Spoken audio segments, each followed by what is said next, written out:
Presidential Argument. Follow us on YouTube.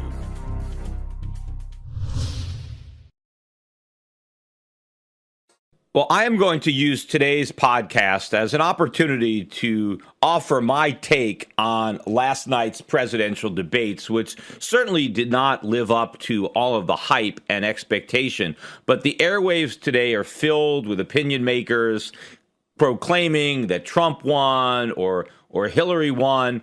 And of course, all the people that think Trump won, these are the Trump supporters, right? Republicans. And so their guy won. And Hillary supporters are claiming that Hillary won. I'm going to give you a little bit of a different take because clearly, and if you don't know this by now, if the choice is between Hillary Clinton or Donald Trump, I would choose Trump. Yet, despite the fact that I support Trump over Hillary, I think Trump really blew an opportunity with this debate. Now, I know in some cases there were some low expectations with respect to Trump, and did he exceed those low expectations? I don't know. I mean, I expected more from Donald Trump, and I was disappointed. I think he really blew an opportunity here. I think he should have mopped the floor with Hillary Clinton. In fact, she gave him many, many opportunities. She teed it up for him over and over again, and he didn't even take a swing. And in many cases, he not only didn't try to hit the ball, but he whiffed it. And I really wish, he would have been maybe better prepared. I don't know. I mean, I wish that he would have paid me to do some debate prep because I really would have told him exactly how to handle Hillary Clinton. I'll start off by giving one simple example where he could have made, a lemonade out of lemons, but chose to hand Hillary Clinton an issue which I'm sure she's going to use against him. And this had to do with his comment in an interview, I think over 10 years ago, that pregnancy is inconvenient for employers, which of course it is. And Hillary Clinton said, well, Donald Trump, you said that pregnancy was an inconvenience for employers. And instead of owning and embracing that comment, he backed away from it and denied having said it. So, one of the big issues that Trump has is that Hillary is a liar. Well, if Hillary is a liar, don't tell lies yourself. Because if you're also a liar, well, then what difference does it make? Okay, I have a choice between two liars. Trump has to be honest to exploit Hillary's lack of honesty. And of course, Hillary can easily make a commercial. She's got tons of money to produce commercials and run them of Donald Trump saying he never said that pregnancy was inconvenient for women and juxtapose it to him saying pregnancy is inconvenient for women, right? This didn't have to happen. Here's what Trump should have done. He should have owned this. I mean, first of all, one of the things that people liked about Trump is that he's not politically correct. He speaks his mind. Well, why not continue to speak your mind? I mean, why pretend that pregnancy is not inconvenient for an employer just because some woman might be offended? But I give women more credit than that. I think most women realize that pregnancy is inconvenient for their employers. Even female employers. This is not a male-female thing. If you're a woman and, you have employees and one of them gets pregnant, it's inconvenient for you too. Now, for big business, major corporations, okay, someone gets pregnant. All right, you got plenty of other people to pick up the slack. But where pregnancy is really inconvenient for employers is with small business. Now, Hillary Clinton claims she cares about small business. Okay, if you care about small business, can't you admit when things are inconvenient for small business owners? I mean, you claim you care about jobs. Well, why don't you give a damn about the people who create them? You see, if you own a small business and one of your workers gets pregnant, this is a big deal, right? Because everybody has a job to fill in a small business. Everybody's role is key. Everybody does something that's important because, if you weren't doing something important, the job wouldn't be there. I mean, bosses don't want to hire people unless they're doing something that needs to be done. I mean, why would you just want to pay salaries for no reason? So you're paying somebody to do something that needs to be done. And now that person is pregnant and they're not going to be there as often. I mean, number one, you're going to get sick more when you're pregnant. I mean, that's just the way it is. I mean, employees are not happy when their employers rather are not happy when their employees call in sick, right? I mean, God, someone's out. Now we got to get by. Right? But if somebody is pregnant, they're going to be sick more often. But also, towards the end of the pregnancy, they're going to take several weeks off. And then after the baby is born, they're going to take even more weeks off. What is an employer going to do during that situation? It is not easy. I mean, either the employer can do the extra work himself. He could work late nights. He could work weekends, but that's pretty inconvenient. What about his family? What about his wife and kids? Maybe he could pay somebody else. He can bring somebody else in to help out temporarily, but are they going to do the job as well as the full-time employee? No. And then they got to train the person. It's very inconvenient. I mean, think about it like, you have a baseball team. Let's say you got 9 people on your team and you have no bench. You just have 9 guys. And your shortstop gets sick. And now you got to play a man short. I mean, is that inconvenient? Of course it's inconvenient because the other team's got a full roster. So what are you going to do? You got a hole there in the infield. Are you going to bring somebody in from the outfield? And now you're vulnerable out there. I mean, nobody wants to have to deal with pregnancy. But you know what? Employers do it. Employers voluntarily make concessions to accommodate their female workers, even though it's inconvenient. And Hillary Clinton needs to recognize the sacrifices that employers make for their pregnant female employees. But more importantly, he should have just hung this issue around her and broadened it out. Because if Hillary Clinton doesn't recognize that pregnancy is inconvenient for employers, then how is she going to recognize all the other things that are inconvenient for employers, like regulations, like taxes? I mean, Hillary Clinton doesn't give a damn about employers or what inconveniences them. That's the problem. That's why we're not going to create any jobs if you don't care about inconveniencing employers, because sometimes it's so inconvenient to hire people that they just don't do it. And also, if you don't understand the consequences, because what happens is people like Hillary Clinton want to pass all sorts of laws mandating certain benefits for pregnant women, which makes hiring women even more inconvenient because sometimes what government wants to require is quite onerous. And so the way employers try to combat this is they just hire fewer women. So these laws end up backfiring. Instead of allowing workers and employers to work these things out themselves, the government comes in and mandates all sorts of things which employers find extremely inconvenient. And now they're less likely to hire women. And so government programs backfire. So this was an opportunity to highlight Hillary Clinton's lack of experience and lack of understanding of what it takes to run a business because she's never run one.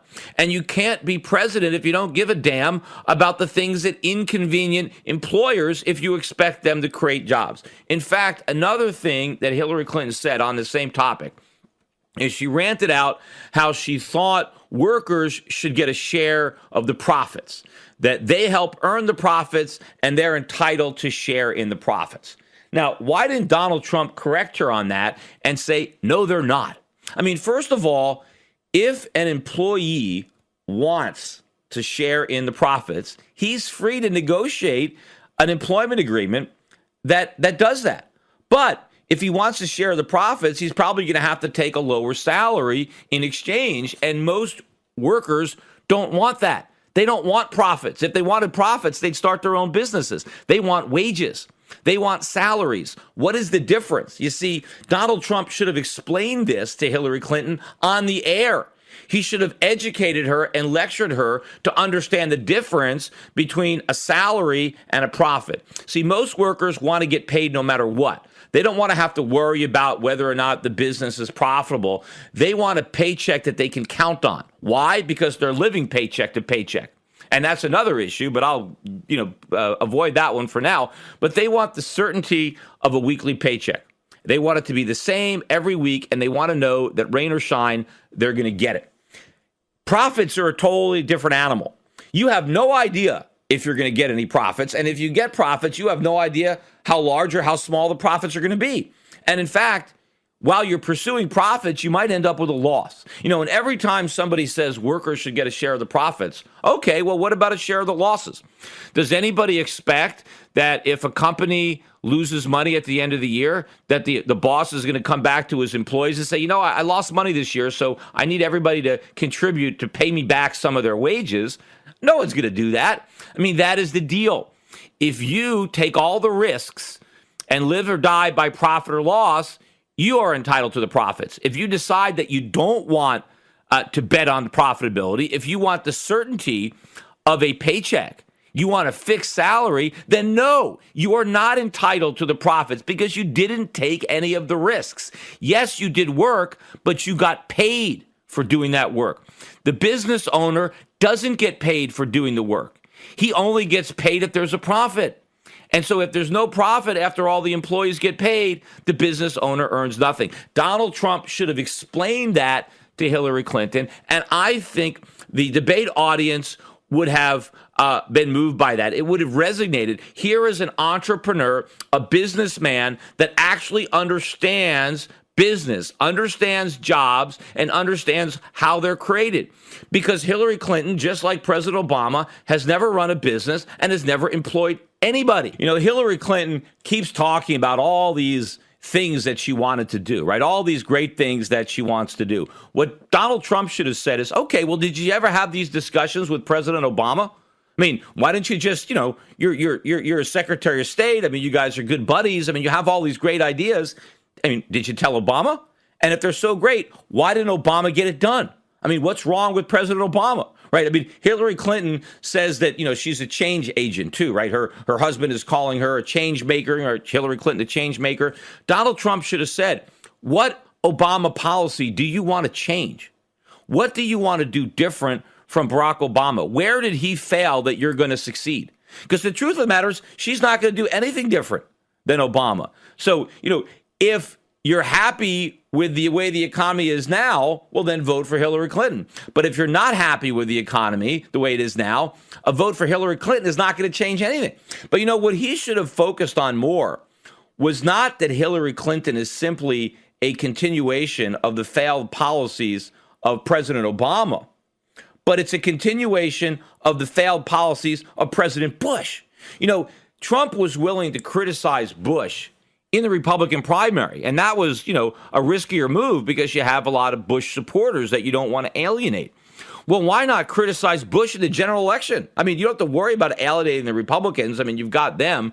You're looking for the undecideds. You're looking for the independents. And they will appreciate somebody who's critical of both parties. Because Hillary Clinton, again, tried to lay the blame for the 2008 financial crisis on the tax cuts of the Bush administration, right? Because, hey, Trump wants to cut taxes, and, well, that's what Bush did. And since the Bush tax cuts caused the financial crisis, well, if we elect Donald Trump, we're just going to go back to the same policies that produced the financial crisis.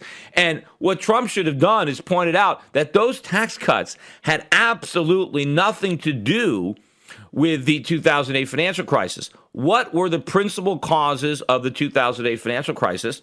It was artificially low interest rates from the Federal Reserve and a government which extended subsidies to home buyers so they can overpay for houses that they really couldn't afford. Well, you know what? Those policies have not only not been abandoned, they've been expanded under the Obama administration. The Federal Reserve has kept interest rates lower for longer, and the government is doing even more to subsidize housing now than it did then. And so, in other words, we haven't changed anything. And in fact, Donald Trump did point out that the deficit doubled under President Bush, but he didn't that he pointed out that the deficit doubled under President Obama, but he didn't also point out that the deficit doubled under President Bush. So Obama continued the deficit spending of Bush. And he's the one that wants to change. What Hillary Clinton represents is a continuation of the failed policies, not only of Obama, but of Bush. What Trump needed to do is say, I'm the one that wants to change these policies. It's not about going back to the policies that caused the 2008 financial crisis, because we never left those. I'm the one that wants to abandon them. You want to continue them.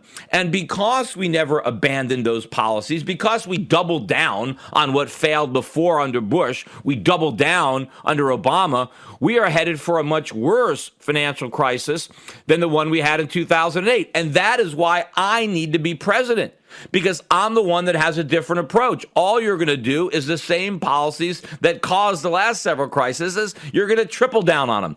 We need legitimate change from somebody who actually has real world experience and is not a career politician. Those are the points that he needed to hammer home, and he just didn't do it. Also on the Fed, he called out the Fed for being political and keeping interest rates too low for political reasons. But then he mentioned that after the election, the Fed's going to raise rates and a lot of bad things are going to happen. And he didn't really explain anything. And so to the average viewer or commentator, this looks hypocritical, right? Because they say, on the one hand, Donald Trump is criticizing the Fed for keeping rates low. But then he says when rates go up, all these bad things are going to happen. So which is it? Because if you think bad things are going to happen when rates go up, then you should be applauding the Fed for keeping them down. See, what he has to explain to people is that by keeping rates low, all we're doing is delaying the day of reckoning and exacerbating the problems that make the day of reckoning necessary. So what he has to say is we have to raise rates, not because it's going to be fun, but because it's necessary, because we have to stop digging this hole bigger. We have to deal with reality. All we have now is another phony recovery under Obama, just like the phony recovery we had under Bush. And this one's going to end in even more misery than that one. But the problem is the longer we delay the day of reckoning, the worse it's going to be. He has got to explain that concept to the voters. And I don't think it's that difficult to do. Because then if he does that, he's not going to look like a hypocrite, or he's not going to look like he doesn't know what he's talking about. It's going to make sense. We have an artificial economy. We have a bubble. It needs to pop. We need to have a legitimate recovery because those are the types of recoveries that create real economic growth, that create legitimate jobs, that create prosperity, not just rising asset prices. And, he touched on some of this stuff, but he really should have hit home. He really should have talked about the fallacy of the Obama recovery and hung that around Clinton's neck like an albatross. Voters realize that these jobs that supposedly have been created are no good. People working part-time jobs that used to have full-time jobs, they know that all this is a bunch of nonsense. Trump needs to articulate that and explain that Obama is taking credit for a recovery that doesn't exist, for a recovery that for all practical purposes is actually worse for most people than the recession that Obama claims we've recovered from. Again, also on the debt, he didn't embrace his comments on trying to deal with the debt because the debt is a huge issue. He mentioned that there was a $20 trillion debt and that there were things that we couldn't do because now we're hamstrung with a bunch of debt. But the reality is when interest rates go up, the debt is a time bomb. The debt service is unpayable. So to try to just distance yourself from your comments about, hey, we need to negotiate it lower, I think you want to own that issue. The average American voter is not a bondholder. The average American voter isn't clipping treasuries. So I think you have to explain why the debt that we have today is unpayable, unmanageable, and the only solutions to our problem have to go around a reduction in that debt. Because alternative to that, the only alternative is massive inflation. And massive inflation is going to be much worse for bondholders than a restructuring. And it's certainly going to be much worse for the economy, and it's going to be much worse for the average American voter. Because if Hillary Clinton believes that we can actually repay our debt in full, that interest rates can go up and we can continue to service our debt, then she has to believe in massive tax increases. I'm not talking about just for the rich. It's going to be the middle class that's going to get stuck with this bill because career politicians like Hillary Clinton have basically sold the average American down the river. We're now debt slaves. And the only thing that's actually keeping us afloat is the fact that interest rates are artificially low.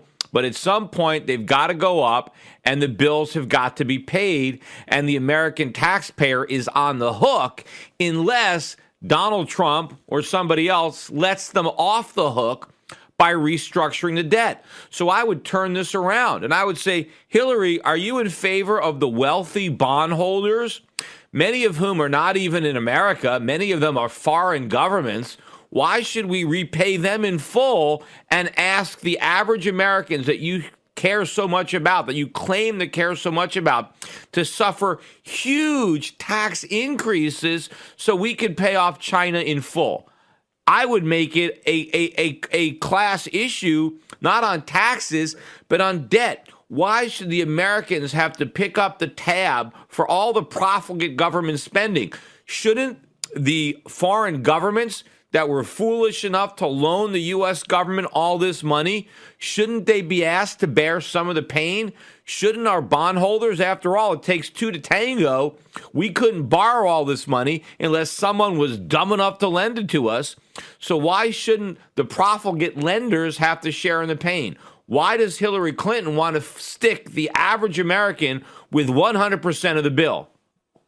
But I mean, all the statistics that he could have thrown out there with respect to labor force participation, with respect to, the lowest homeownership rate in over 50 years, the widespread unemployment, particularly in the African American community. I mean, he mentioned this tangentially, but he really should have hammered home that President Obama failed the very constituency that he was supposed to champion, right? He was the first black president, but blacks did worse under his presidency than maybe any other presidency in recent memory. So he failed the very people that he was supposed to help. And how is Hillary Clinton going to do any better? Because Barack Obama couldn't make things better for African Americans. How is Hillary Clinton going to do it? And he should have continued to hammer her on the fact that there's nothing that she can do that is different from Obama. I mean, she talked about a lot of things that she wants to happen,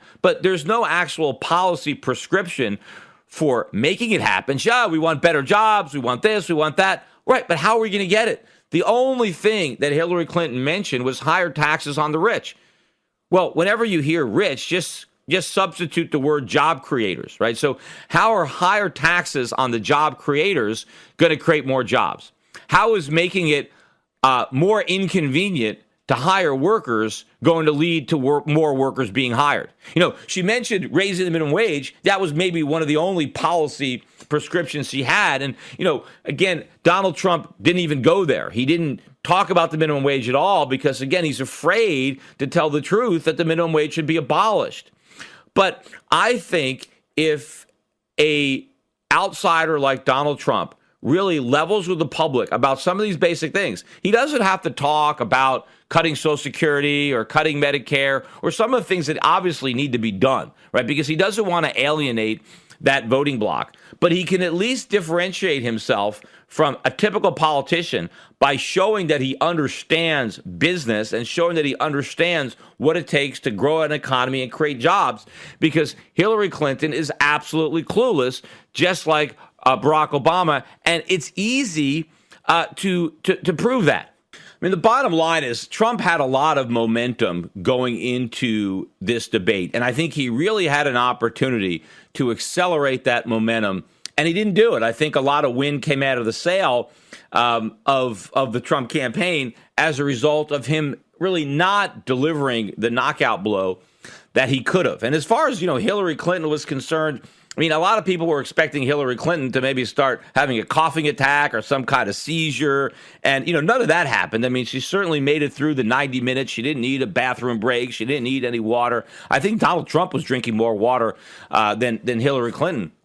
So anybody who was thinking that there was going to be some kind of health episode, that didn't happen.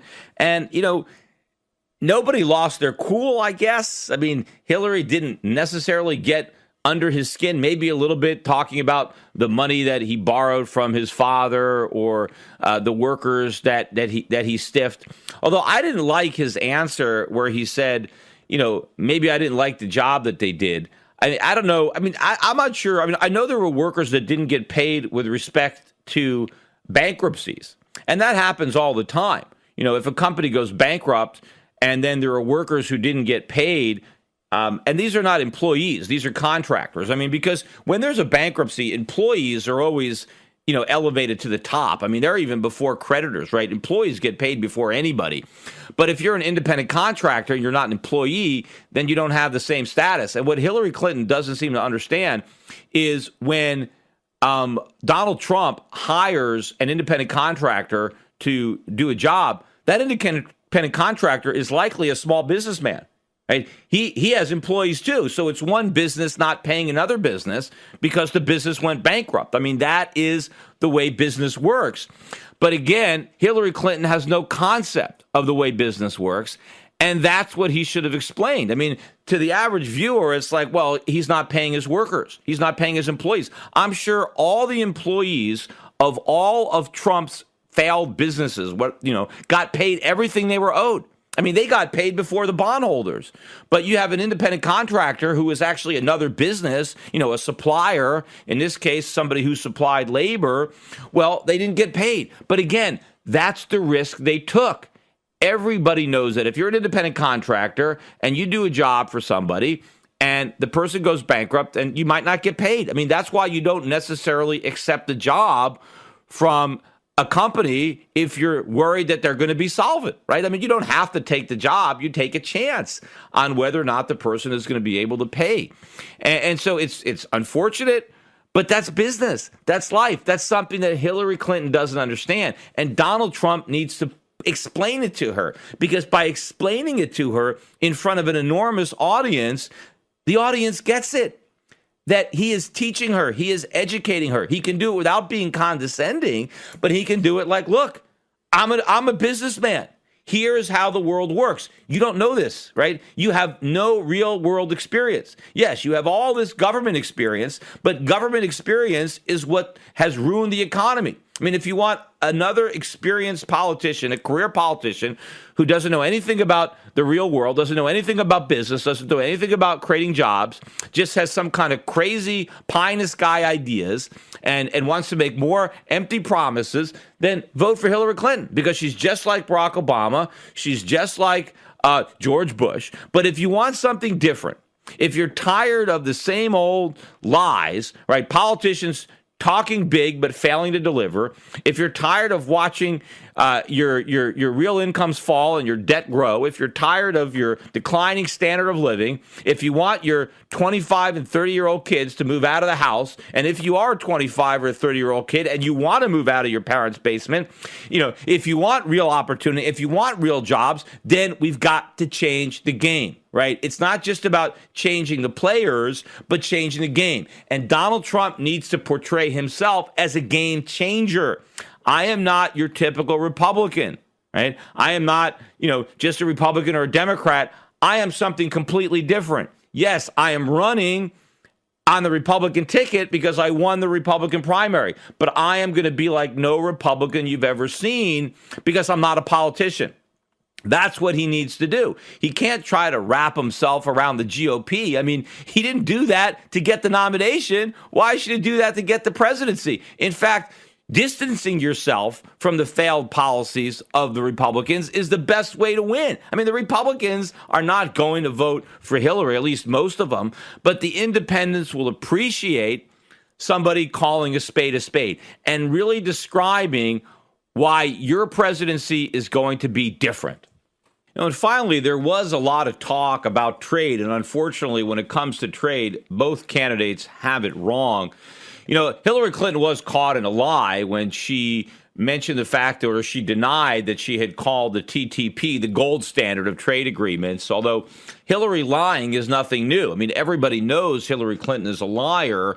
The key is she competent? Right? Can she actually deliver on her promises? And there the answer is no. And that's the opportunity that I think Trump blew. But also, when he talks about trade, he just can't talk about how it's based on a bad agreement. Now, I understand his strategy is, yes, we just need a better negotiator. If we just have a better trade agreement, then, we're going to win on trade instead of lose on trade. We're not going to have these huge trade deficits. We're going to have trade surpluses. That's not the key. And what Trump should be doing is blaming the trade deficits on big government, blaming it on the taxes and the regulations and all the inconveniences that Hillary Clinton doesn't mind layering on employers. That's why we have trade deficits, because we've destroyed our businesses. It's not the trade deals that have destroyed them. It's the government that has destroyed them.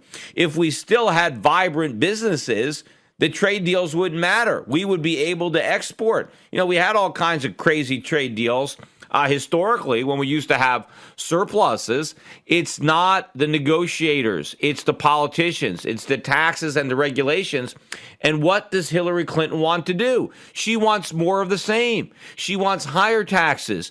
She wants more regulation. How is that going to solve the problem? How are we going to make an economy more competitive that is already suffering because it's uncompetitive given the weight of the taxes and the regulations that are already there? Now, yes, Donald Trump does say, yes, we want to get rid of regulations. He's got to be more specific and actually talk about the fact that they're going to repeal all these regulations that have been passed and what that actually means for business. Because when you repeal regulations, it doesn't cost the Treasury any revenue, but it frees up a lot of revenue for business. It actually helps increase tax revenue because when you get rid of regulations and businesses are now more productive and more profitable and they expand, you grow the tax base. So not only do regulations stifle economic growth and destroy jobs, but they're actually one of the factors in creating the large deficits. And if Trump wants to talk about the growth-oriented effects of tax cuts and a regulatory cut, that is one of the benefits. That if we do make our businesses more productive or more competitive, rather, they'll be more productive and we can create more jobs. These are the facts that need to be hammered home. And I think that had Trump done that, had Trump really delivered the performance that he could have done under these circumstances, given the momentum, I think he could have sealed a victory. Instead, we're going to have to rely on what happens at the rematch. I mean, there's still 2 more debates coming. And, so he's got an opportunity to correct some of these problems. Maybe somebody will send Donald Trump a copy of this podcast or one of his handlers or advisors, and maybe they can listen to it and maybe learn a few things so that when they come back for round 2, maybe he can deliver that knockout punch after all.